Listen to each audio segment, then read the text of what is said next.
Nes Marcon, come commenta questo risultato? Innanzitutto, se lo aspettava, cosa pensa?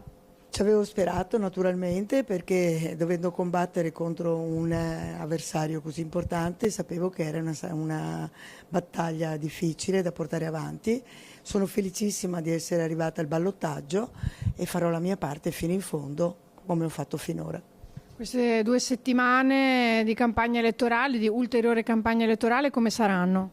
Guardi, ancora non ci ho pensato, ma penso che dovrò prendere i contatti con i miei, prima di tutto per organizzarci un po' meglio e vedere come affrontare le ultime 2 settimane, che saranno sicuramente molto, molto intense. C'è un messaggio che vuole dare agli elettori?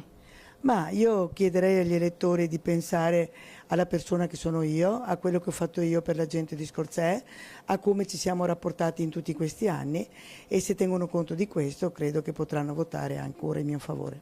Cioè, fondamentalmente un voto anche nel segno della continuità.